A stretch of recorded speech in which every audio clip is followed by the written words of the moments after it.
छविराम एक पुराना नाम है, जैन साहब को स्मरण होगा। और आजम भाई पुराने लोगों से बात करिएगा तो वो एटा, इटावा, फर्रुखाबाद, मैनपुरी, शाहजहांपुर, हरदोई, इस पूरे बेल्ट में यादवों का सबसे पॉपुलर चेहरा हो गया था। जैन साहब गलत तो नहीं कह रहा? छविराम को नेताजी कहा जाता था। पहला टाइटल यूपी में नेताजी का छविराम के पास था। जैन साहब गलत तो नहीं कह रहा? और छविराम का चेहरा ना जैन साहब पहचानते थे ना सिपाही पहचानता था। छविराम को देखा किसी ने नहीं था। श्री प्रकाश शुक्ला की फोटो किसी के पास नहीं थी। आप कह रहे हो सबको जानते। आजम भाई बताओ ना हमको, ये तो बड़े बदमाश मैंने बता दिए जिन्होंने उत्तर प्रदेश हिलाया।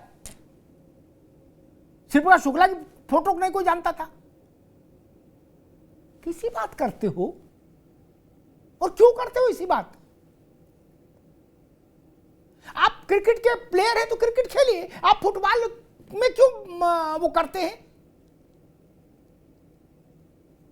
क्या हम पुलिस के ऊपर अघोषित प्रतिबंध लगाना चाहते, दबाव बनाना चाहते? सरकारें आएंगी जाएंगी, यही पुलिस रहेगी मित्र। यही जिम्मेदार है 25 करोड़ लोगों की जान माल की हिफाजत के लिए उत्तर प्रदेश में। इसके हाथों को बांधने की कोशिश मत करिए प्रकारांतर से भी। कुछ नाम प्रशांत पटेल ने बताए हैं, सारा आंकड़ा इंटरनेट पर उपलब्ध है। आजम भाई मैं तो कहूंगा समाजवादी पार्टी के बड़े नेताओं को एक बार लिस्ट देखनी चाहिए। 2017 मार्च में योगी जी आए थे सरकार में, तब से लेके आज तक कितने एनकाउंटर हुए। और जो आपने कहा, मैं इस भाषा को बोलता नहीं लेकिन आपने बोला है इसलिए आपके हवाले से उद्धृत करता हूं कि उसमें मुसलमान और यादव कितने हैं, चूंकि आपने कहा एम और वाई को मार रहे हैं।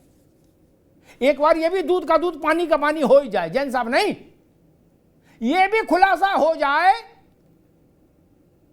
कि योगी जी के अब तक के शासनकाल में जितने लोग पुलिस मुठभेड़ में मारे गए उनमें कितने यादव हैं, कितने मुसलमान हैं, कितने अन्य जातियों के हैं। हो जाए खुलासा, क्या बुरा है आजम भाई? नहीं। लेकिन अगर उसका परिणाम ये निकले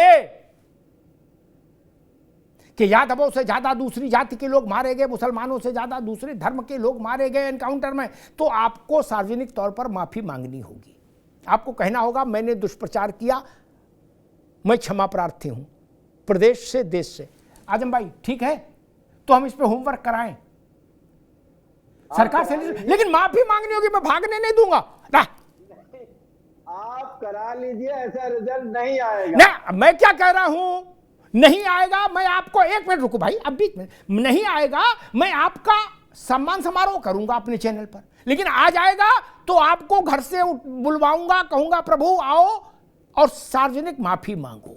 ये दुष्प्रचार खतरनाक है। चिनगारी का खेल बुरा होता है, चिनगारी का खेल बुरा होता है।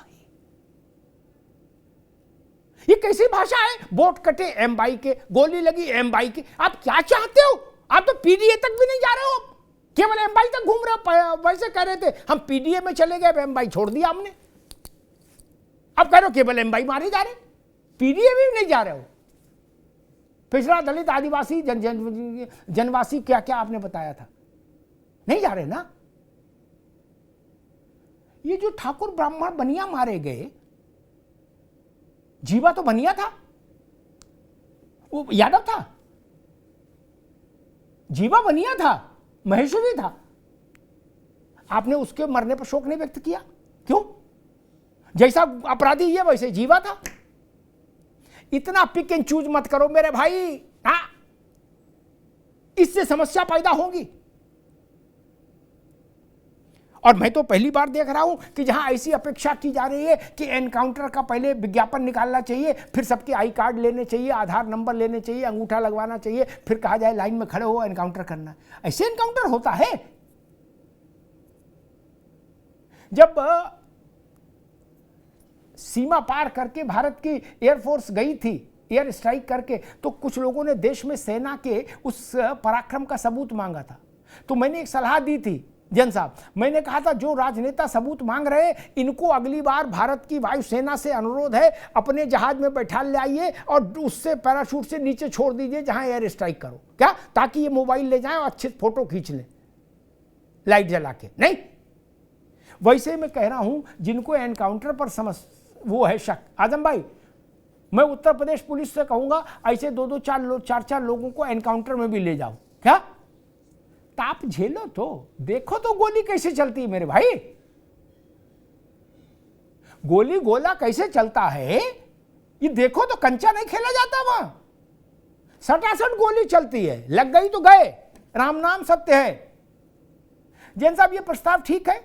जो लोग बार बार एनकाउंटर पर सवाल उठाते हैं, उत्तर प्रदेश पुलिस को चाहिए अपने जघन्य किस्म के जो उनके वो कार्य होते हैं, अभियान, उनमें ऐसे 2-2, 4-4 लोगों को ले जाएं, क्या, और ग्राउंड जीरो की रियलिटी दिखाएं, कह देखो भैया कूदो जीप से, हैं, और तुम भी इधर पेड़ के सहारे खड़े होकर देखो, हिम्मत है, जाएंगे, जा पाएंगे, फिर हम आपकी आंखों देखी बात मान लेंगे कि जो आप कह रहे हो सच है।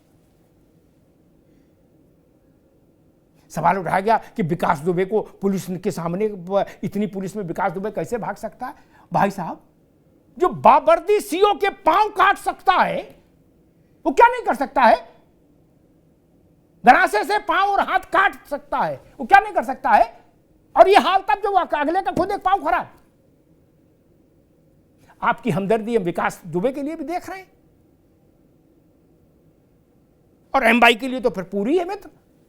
अपराध को इसमें मत बांटिए, अपनी लड़ाई भाजपा से लड़िए, पीडीए, एमबाईए, चाहे जो लड़िए, लेकिन पुलिस को इस झमेले से दूर रखिए मेरे भाई।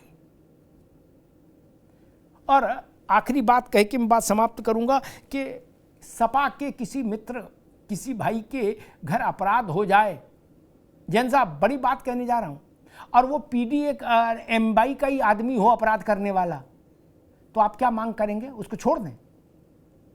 आजम खान, आप भी मांग नहीं कर सकते ना, तब आप कहोगे इसको हैंग करो। मान लीजिए वो एमबाई हो, तो आप माफी दे देंगे? नहीं ना, तब आप नकली मुठभेड़ नहीं बताएंगे, तब आप कहेंगे बिल्कुल असली है, और ठोको 4 गोली, हमारे घर चढ़ के आया नहीं। लेकिन दूसरे के घर अपराध हो तो सियासत की रोटी सेकने में कोई बुराई नहीं लगता। हाँ, अपने सोचिए, आप जाति के आधार पर अपराधियों को सुरक्षा देने, कवच देने की कोशिश करेंगे, शेल्टर देने की कोशिश करेंगे, कवर फायर देने की कोशिश करेंगे, तो बड़ा खराब उदाहरण प्रदेश के, देश के सामने जाएगा मित्र। अपराधी अपराधी है, गोली पर ना यादव लिखा है, ना ब्राह्मण लिखा है, ना मुसलमान, ना हिंदू। बारूद है, पीतल है, जिसकी छाती में उतर गई वो गया। आप मुसलमान हैं तो मान लीजिए अल्लाह के पास गया, हिंदू है तो मान लीजिए भगवान के पास गया, लेकिन जाना तो है ना। उसको मत बांटिए, पुलिस का काम पुलिस को करने दीजिए। धन्यवाद।